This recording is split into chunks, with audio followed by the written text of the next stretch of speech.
Hey everyone, good morning. Welcome to the Daily Drop-In Morning Show where the Teach Better team is live every single morning, Monday through Friday at 7 a.m. Eastern. We are thrilled to welcome you into Tuesday, December 14th. I have an incredible guest, Kris, with me, which we're going to get to in just a second. We have a topic that we're going to continue to foster this week, which is all about UDL and differentiation, really reaching all of our learners, which is a great checkpoint for us to be thinking about right before winter break. And we also, of course, have good news stories and holidays. So as we get into the show this morning, please feel free to comment as much as you feel necessary. We love those good morning messages. If you are listening to this after the fact on the Teach Better Talk podcast, we always appreciate when you screenshot that you are listening and tag us on social media so we see your messages. I did get tagged yesterday in a really funny message. So shout out to Alex Valencic who DM'd me. Thank you for your notes. Always a good thing. So let's get started with the fun and we'll be right back. So go get your coffee.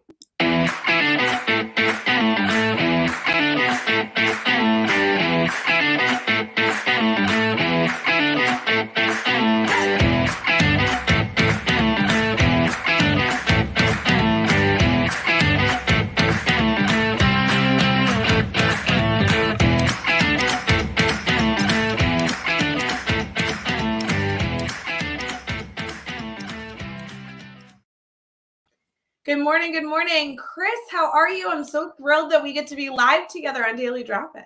I'm doing well. I'm doing well. Thanks for having me. Oh, no, it's going to be such a blast. I know that we are just getting started in this morning, but I want to thank you for waking up early, joining the crew. I think we're going to have a really good conversation, a good time. So I'm thrilled to feature all the work you're doing on the show because I've been following you guys for a really long time. So I think our network is just going to soak this up. Before we get started in too much dialogue, will you tell us a little about yourself for people who may not be connected to you and your team and everything else? Kind of tell us what your background is, what you do in education. Yeah, so my name is Chris Jagazia. I'm the CEO and co-founder of Off to Class. And Off to Class is a software toolkit for English as a second language teachers.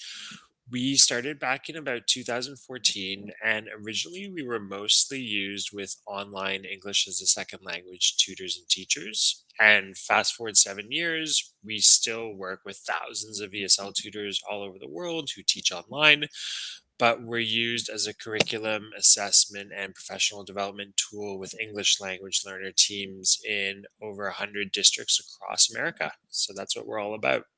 Oh, so cool. And definitely something so relevant and important for us to be discussing. The more we know, the more we know. This week is all about UDL, differentiation, everything in between. And as we get into that dialogue, probably more in our brainstorm bank segment, this is such an important concept to ensure that we are bringing into our classrooms is how we can not only reach the masses, the middle, but how we really are reaching all of our learners in the classroom. So I'm so excited you're here. How did you get into this type of work? Do you mind sharing that?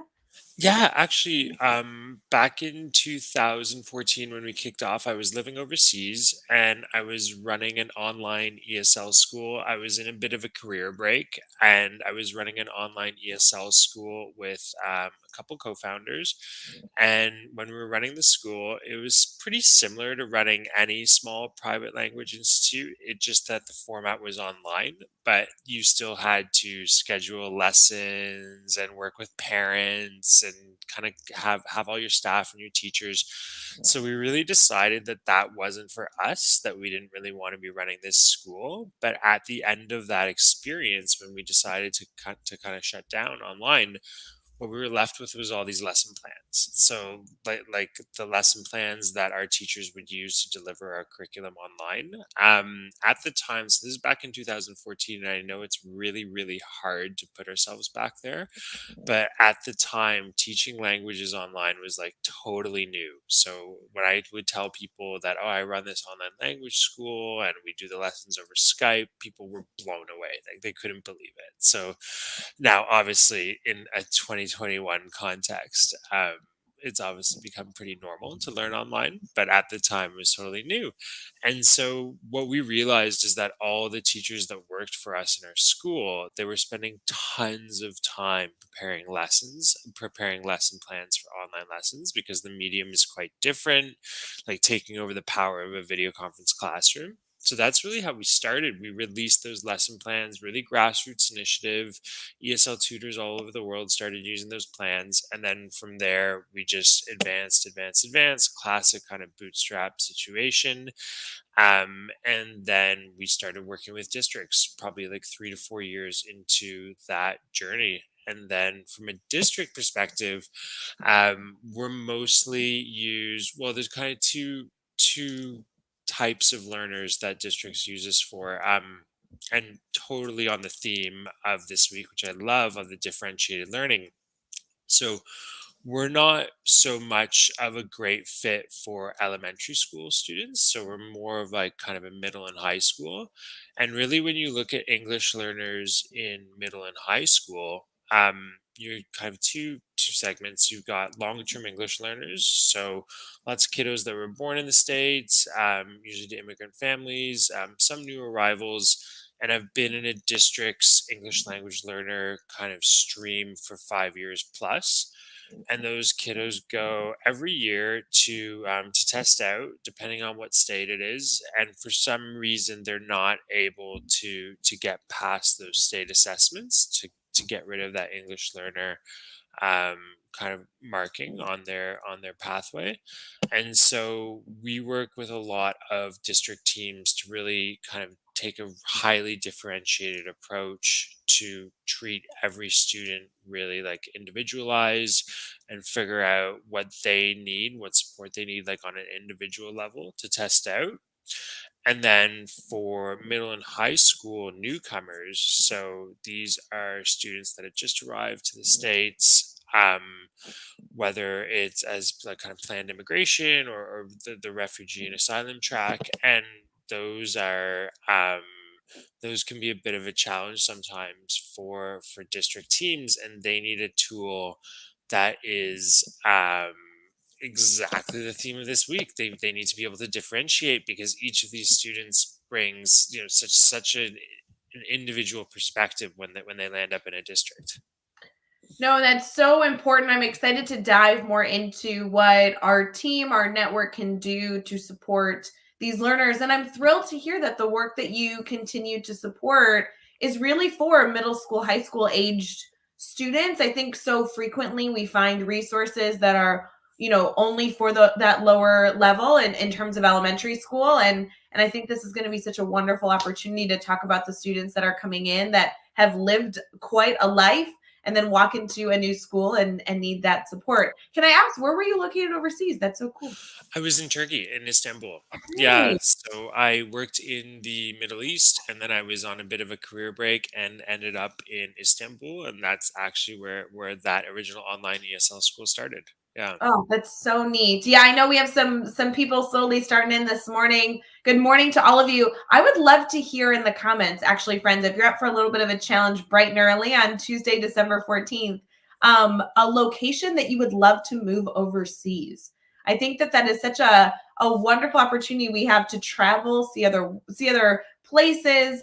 I know that you and I were joking before we came live that our teams are virtual, so people are kind of all over supporting students, which really is so wonderful because it brings a different lens, a different perspective to obviously the educational teams that we're able to foster. And I love the storyline not only around this passion you have for supporting learners, but also being able to bring different insight from different countries. I mean, was Turkey one of your favorite places that you've lived? Have you been more places than just that? Yeah, no, it was fantastic. It was definitely an eye-opening experience. My parents themselves are newcomers, and so my dad is from South Asia, my mom's from Europe, so I kind of bring that perspective of kind of a new immigrant family. And I think newcomers to any country, but especially to America, they bring so much cultural value and so much economic value. That's what I didn't realize. I was actually presenting at a webinar, And so I was doing a little bit of research. I was on the DOE's website, and I was pulling up some stats that were like super fascinating. 28% of business formation in America are by immigrants to the country, and they only make up 16% of the total population. So just from an economic standpoint alone, 44% of Silicon Valley startups are started by immigrants. Something like 40% of Fortune 500 companies are CEO'd by immigrants. So it's just from both a cultural and economic perspective, newcomers bring such immense value to the country. And typically, it's the district English language learner teams that are on the front lines of like really extracting that value, because they are kind of the first point of educational contact, even before the students might go into their kind of core class streams, depending on how the district is set up. It's the language teams that actually are like that first point of contact. And so if you think that like the kids are at a bit of a juncture, they've just arrived in the country, they've just arrived in the district, and it's really the language teams that can actually really extract that value for the country and for society. So it's such a kind of underlooked part of the immigrant journey, the immigrant process. So it's been really kind of fascinating. Oh, I could legitimately talk about this for hours. I think the concept coming into a new country, the concept of having speaking multiple languages, all of these pieces are things that I am so uneducated about, but I love different cultures. I love learning. I love different languages. So the opportunities to better support these families, these students, is kind of a hidden at the core here. I really love this dialogue. I do have to ask, on the show, yes, we love to bring in new guests. Yes, we love to talk about new and relevant topics. We love to bring our network different tools and resources that they can utilize to best reach their learners. But sometimes we bring in dialogue that or language that is unfamiliar. Our network is global, very much right now, though, on the Daily Drop-In, especially if people are tuning in live. They're really like East Coast, like Central Time Zone, depending on. It's a little early for our West Coast friends to tune in quite yet, but hopefully they catch it after the fact on Teach Better Talk podcast or over on our saved programming over on Facebook, YouTube, Twitter, and Twitch. But the word newcomer, tell me a little bit. How does that word label a group? How when would it be appropriate time to use that title? Does that make sense what I'm asking? Yeah, I might get the exact definition wrong, but typically it would be in the concept of a student, like a newcomer student. It would be a student that has arrived in America relatively recently, Cool. so not born to newcomer parents in the country, but has arrived in the country, like certainly during their schooling career. Yeah. So that's what I would really think about it. And Can you still use that term if they moved from an English speaking country? I'm asking really silly yes, questions. I know, yes, but I'm you just can, curious. you Yeah. can. And actually, when you look at the linguistic kind of background of newcomers to America, now this was run in 2014 by the DOE, but about 16% of newcomers are English speaking. So those kiddos could come from from the Caribbean, from other English speaking countries, from they might be native English speakers from India. So yeah, in those situations, there wouldn't really be an English language learning kind of component, but that's about 16%. And then the linguist, obviously Spanish is a large chunk of like first language for a lot of kids, but that's at about 44%. And then so the other 40% is hugely diverse. So Yeah. you've got all sorts of languages there: Korean, French, Vietnamese, Tagalog, Filipino, Hindi, Chinese. Yeah, so really big amount of diversity there. So neat. I want to continue this conversation, really dive deeper into this concept of what we can do to support new students that are coming from all over the world into our classrooms. No matter where you teach, it seems like every educator has this experience in their career, whether it's once or seemingly every week. It's always wonderful to be able to consider how language can foster a better learning experience for our students. So we're going to head into our brainstorm bank segment. Give us just 1 second. We'll be right back.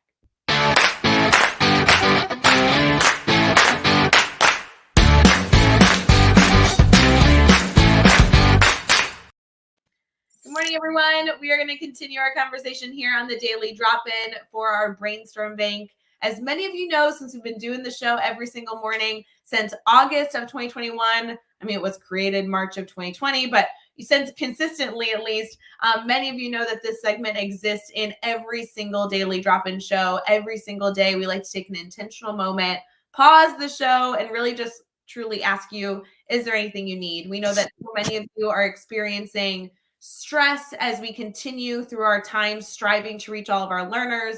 And as you continue to do everything and anything to be able to support your students, we want to make sure that you are not doing it alone. So during our brainstorm bank segment, we like to ask you if there's anything you need to brainstorm. It could be a tough conversation you need to have with a parent, a lesson plan that you're designing, a way to reach a new learner in your classroom, or anything in between. So feel free to always throw that in the chat live with us or direct message the team, and on any social media platform. We'll make sure that we are here to brainstorm with you as you continue to move forward throughout your experience supporting teachers and students, depending on what your role is. Kris, we've been able to have a really wonderful, rich dialogue thus far, but I'm excited to get further into some specifics. We kind of joke on the team, like, philosophy is great. We all love these big overarching concepts, but we really do like to hit on those tactical and practical strategies that we can go and use tomorrow, whether it's a free resource we can go to or a colleague we can go brainstorm with. Really, those ideas of how we can support our learners as quickly as possible, not just in theory, but maybe later this afternoon, is a big focus. So as far as this newcomer story and this concept of supporting middle school and high school students specifically, what do you think is something that our teachers should be considering?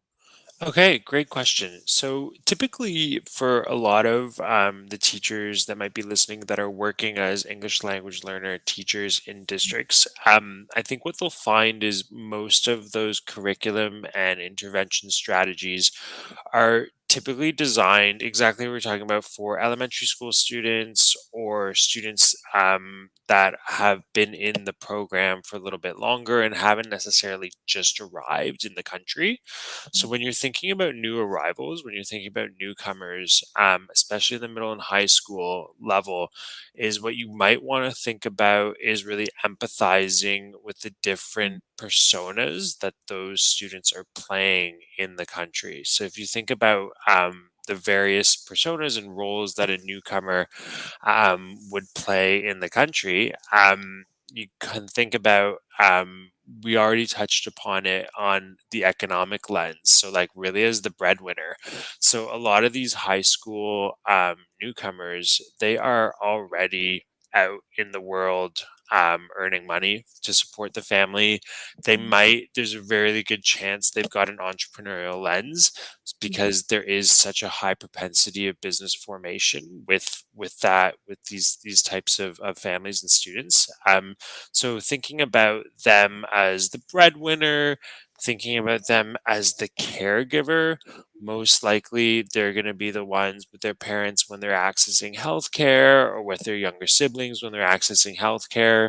So thinking about them really kind of like as the caregiver, thinking of them as like the family advocate as those families are going out and accessing services and going out to the community.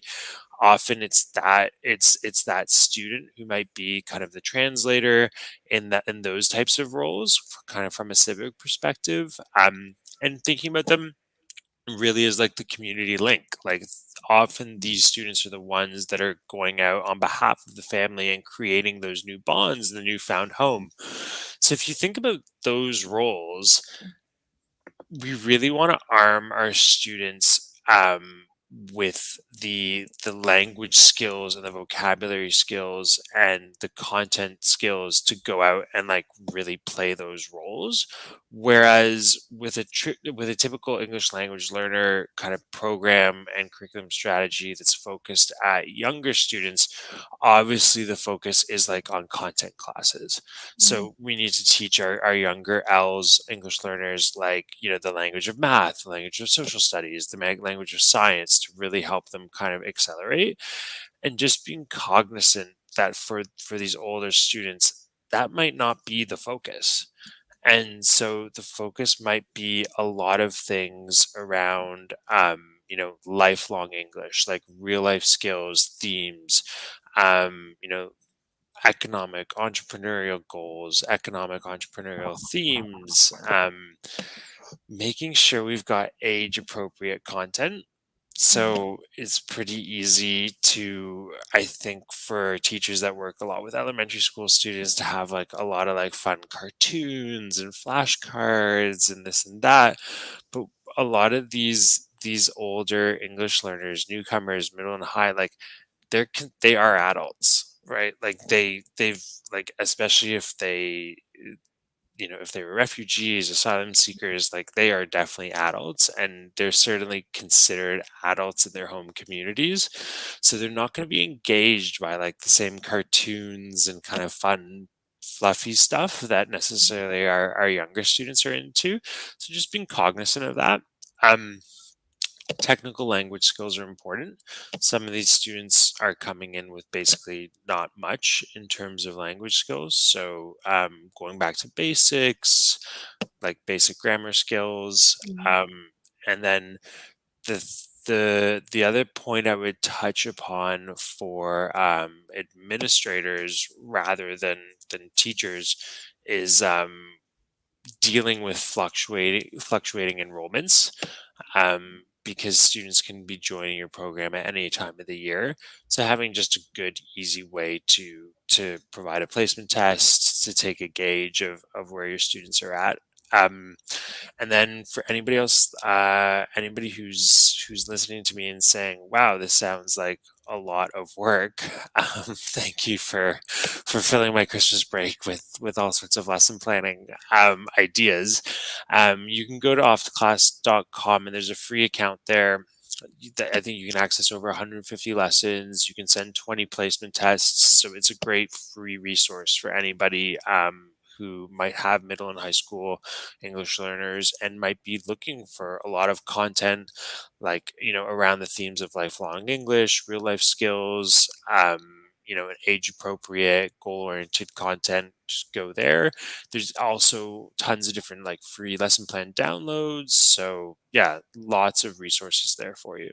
Yeah, so I want to get into how off to class definitely supports these areas. I'm going to backtrack a little because you shared Please. so many rich tidbits. I want to make sure that our crew here really thinks through the concept of ensuring that as you have a new student entering your classroom, in some regard, a new student entering your school, the concept that the content needs to be relevant to them and age appropriate for them is extremely important. So I really appreciate you highlighting that the tools and resources that we need to use with our students can't just be the tools and resources that may be the first ones in front of us or something that our colleagues or friends have used, but really ensuring that we are still thinking through. Just because they don't speak the language doesn't mean that they aren't considering themselves an adult. They absolutely have gone through experiences, and we need to ensure that we don't just give them elementary tools that don't relate to them because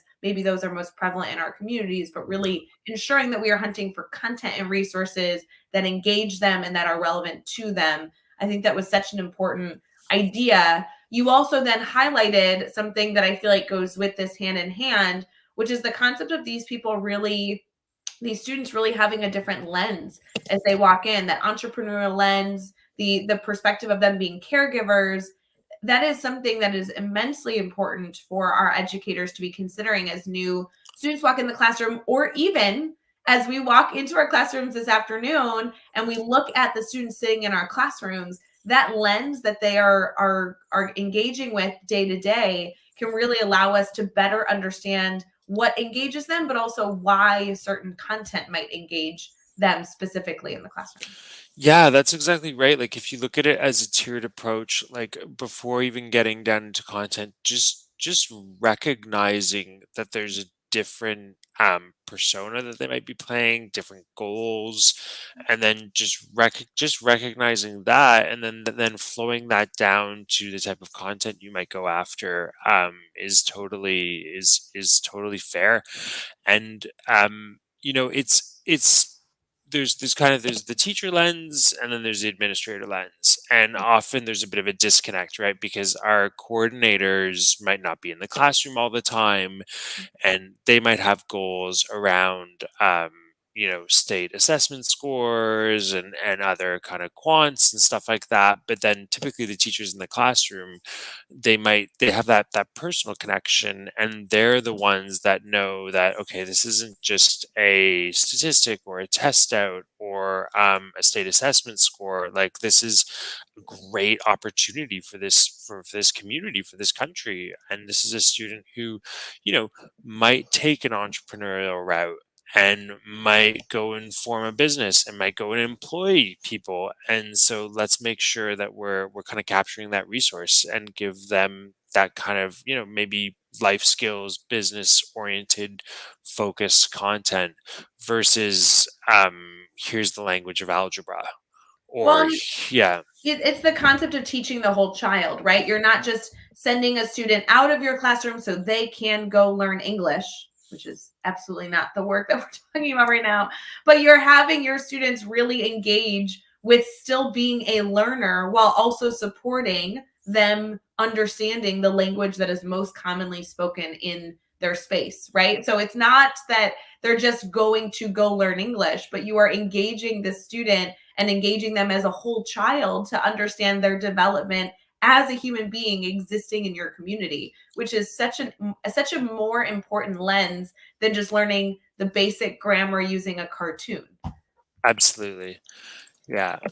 So I will tell you, Kris, language has been super interesting in my life. I know so many of our friends here. By the way, good morning to Brianne and Brad, and Megan's here. We have a lot of you commenting. It's great to see you this morning.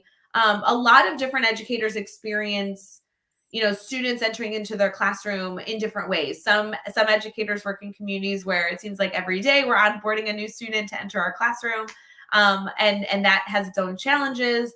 Some educators really don't experience this much in their career, but will have an opportunity to have a new student join their classroom from a different background, and then while you're striving to build in this community with that child, you also may not have access to resources or know where to go find those resources.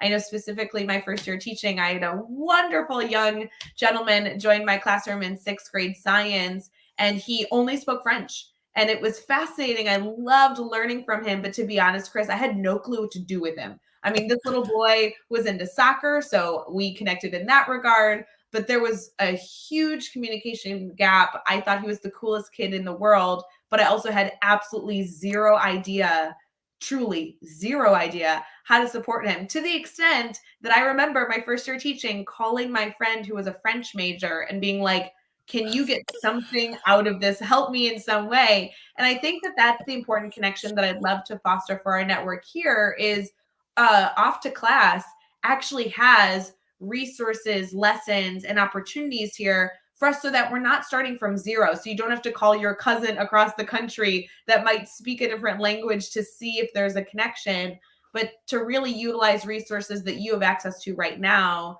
to engage those learners. What are your thoughts on that? Yeah, no, that's exactly right. So, we have long been used with lots of very kind of experienced English language development teachers and schools and teams, but there's a whole world of folks that use us to teach that aren't trained in English language development. So I would totally second what you're saying. Like, if you are a core content kind of classroom teacher, science teacher, math teacher, um, you but you're obviously an English speaker. You have the skills to teach English as a second language. It's just that when we learn English in native speaking countries, we don't actually explicitly learn grammar. For most people, in some countries, in some countries they do learn grammar, but in the U.S. and North America, we don't actually learn grammar.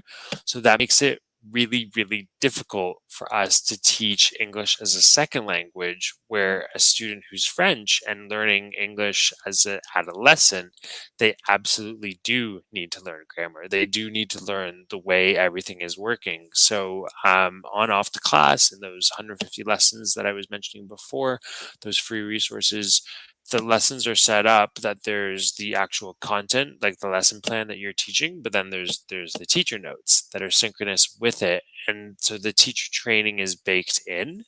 So if you've never taught what's the past perfect simple in English, those supports are baked in, that kind of the teacher training is baked into the content.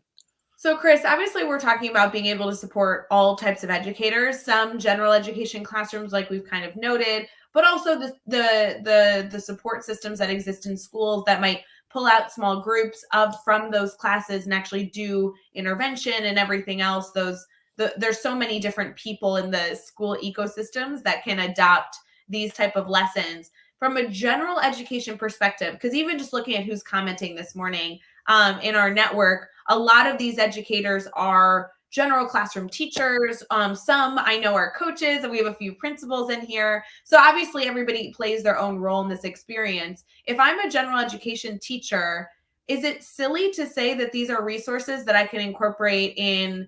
If assuming that let's say, for example, I don't have an intervention time, although that would be wonderful, are these lessons that I can incorporate into different advisory times, different student engagement activities? I mean, these lessons are probably relevant to my learners at all levels, regardless, especially if they haven't had this specific grammar use. Like, is this something that I can pull at any point in time? It just may be more relevant to our interventionists in some regard. Yeah, I mean, definitely on the interventionist, using that time like really effectively when you've got the student one on one. But no, I think it really depends on the teacher and the style. If you do ever have moments that are sometimes kind of serendipitous or ad hoc, where you can kind of even informally in the classroom pull one of your English learners aside. I think that the lessons on off the class are great to just kind of jump in with them. But you also might flip the process where you just assign homework to that student, where you might just kind of go over the lesson really quickly, like even in the last 5 minutes of the class, as students are kind of as the rest of the students are kind of leaving the classroom that day, and then just provide homework and resources for the student to attack on their own time. That No, can definitely work.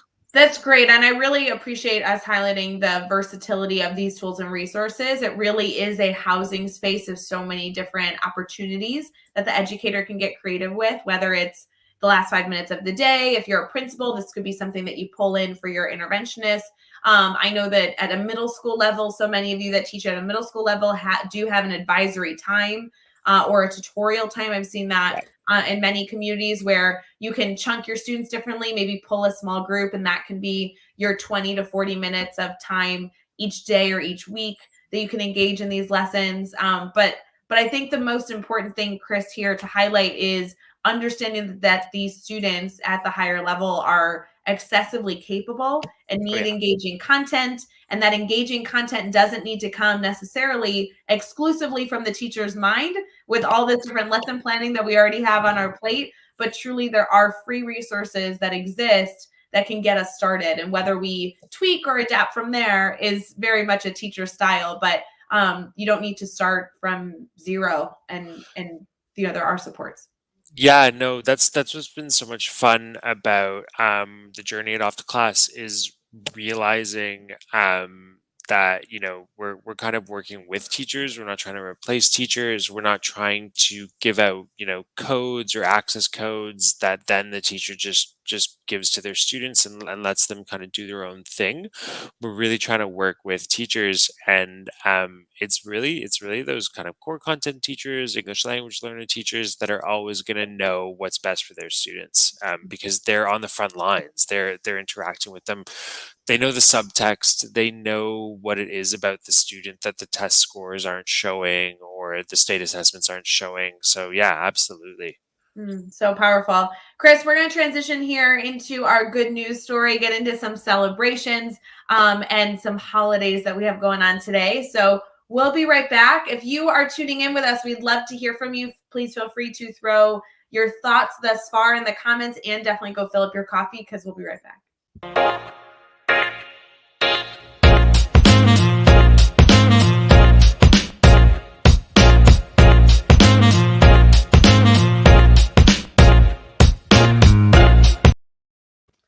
Hey friends, as we get started here, we are going to continue our dialogue with holidays and good news stories. And there is definitely a lot to celebrate today as we continue to walk into a wonderful Tuesday, December 14th. I just want to give a special shout out to those of you who are entering into your last week before winter break, or maybe your last few days before winter break. Remember that even though it might be a very busy time with spirit days and everything else, we're absolutely here to help you be successful. So please feel free to use this network as much as you so choose. There are a lot of holidays today that are worth noting, and some of them are a little wacky. It is World Monkey Day, to celebrate the monkeys. So definitely don't forget to share about all the fun animals that exist in our world. That could be a good attention getter for your students to bring in chimpanzees into the dialogue this morning. It is also National Alabama Day. Who knew? It is National Energy Conservation Day, and it is World Chestnut Day. Kris, have you ever had a chestnut?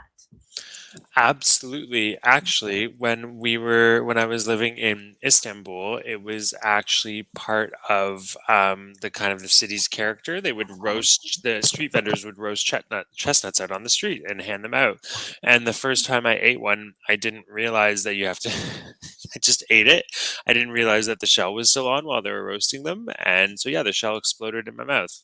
Okay, wait. I was thinking the same thing as I was looking at the holiday, because I don't think I've ever had a chestnut. And the article I was reading goes into how delicious they are, how they can be roasted. They're a little sweeter. And yet I don't think I would have known that there was a shell I needed to take off.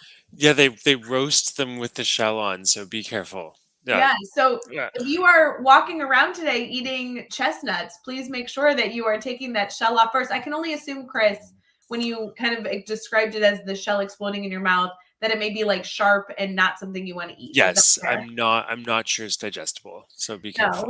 we're not advocating for eating the shell of a chestnut. Please take that off first. That wouldn't be peeling. It would be cracking, Please, right? please do not try this at home. Yeah. Exactly. You know what? This is a really good warning for all of you walking into a Tuesday, ready for many of you celebrating some holidays over the next few weeks. Please be careful with your chestnuts. Really, that's what it is. That's why Kris and I are here. We also have a Absolutely. good news story for you. This is an article about creating a safe haven with books. Terrence Crosser is a developer who has helped a long history of helping disadvantaged youth in a crime-ridden town, and he's actually continuing his support for students and these children in this community by creating libraries all around his community. I know many of you have seen this, but he is working at not just a low level of elementary level books, but being able that we are sharing middle school, high school, adult age books as well. He began this project back in 2017 and kind of dabbled with different opportunities. He's calling them hotspot libraries. And this allows for him to be able to work within his postal code to share a lot of resources for the children. Over the last few years, he has over 750 young people that are participating in filling and engaging with the shelves of his pop-up libraries, with more than 2,000 books that are continuing to be fluctuated, that he likes to change out every 6 weeks. So this is an incredible gentleman that is doing great work. So we want to give a shout out to everybody in communities that are sharing resources, not only in library sense, but in a lot of different areas as well. So very cool, good news story. Kris, I want to make sure that our network, outside of obviously hearing your insight today, get to engage with the work that Off to Class, the work that you're doing. Can you give us some perspective on where they can connect with you in the future outside of Daily Drop-In? Absolutely. Well, the most obvious place is to go access resources at offtoclass.com. It takes 30 seconds. Go sign up for an account. There's tons of free resources on the free accounts. There's also a ton of lesson plan downloads on the site. So definitely get in there. We are attending the NABE conference this year. So if anybody's, that's really exciting. We attended virtually last year. So that's the National Association of Bilingual Educators. And it's a great conference. We were there virtually last year. So for anybody that is passionate about bilingual education, English language learner teams, district teams in the US, those folks are great. And this year it's a hybrid conference, so we'll be attending in person, but there's also a ton of great free programming online. So go check out NABE. That's February 10th to 14th in New York and online. So that's going to be awesome. And then if you go to Off to Class and set up one of your accounts, you'll be on our mailing list, and there's all sorts of webinars and professional development presentations that we're always hosting. And you can also get access to those on our Twitter at Off to Class, OFF the number 2 class, and on LinkedIn. Love it. Please go make sure you follow all of what Off to Class is doing on social media. I know that's how I connected with you, Kris, and I really appreciate that your team is consistently looking at not only how to support educators in the classroom in our schools across the country, but also ensuring that we are connecting with each other. That concept of being a connected educator is so important, and we really appreciate that your team is doing both of those very, very important missions for our incredible career that we're in. So Kris, I really appreciate you being here bright and early with us, sharing some incredible dialogue and information on not only supporting all of our students, but really ensuring that we are supporting those students that are entering into our classrooms that need very, very important language support as well as they enter into different communities. So thank you for coming here and being able to highlight everything for us. It was a great experience. I was really happy to be here and connect with all the amazing teachers that you're working with. It's so fun. For everyone else in the Teach Better community, it is Tuesday, December 14th, and we are wishing you the most incredible Tuesday ever. I will let you know that there is a new course coming out in the Academy that Jeff and I highlighted yesterday that is releasing tomorrow morning on Wednesday. That course is all about writing your story, how to write a book, what you might want to write a book about, how to get a publisher, and everything in between. So if you're interested in any of that, make sure that you head over to teachbetteracademy.com tomorrow morning bright and early, and you'll be able to access all those tools and resources. And of course, because it's typical Teach Better style, we have a lot going on. We'll be live, obviously, for Brain Break later this week. And of course, as we mentioned yesterday, we are doing a Build a Grid series, our last week of December, the week after Christmas. We are going to be taking a pause from Daily Drop-In, and Chad and I are going to go live with friends and family in the Teach Better community to build grids. So we have announced that yesterday. We're very excited to announce the schedule for all of you as we continue and have you guys connect with us that way as we continue to foster discussion and professional development over break. So Kris, thank you again for joining us. We want to wish everybody a wonderful day, and we will see you all tomorrow morning bright and early on Daily Drop-In. Bye. Thanks for having me, Rae. Bye, guys. See you later.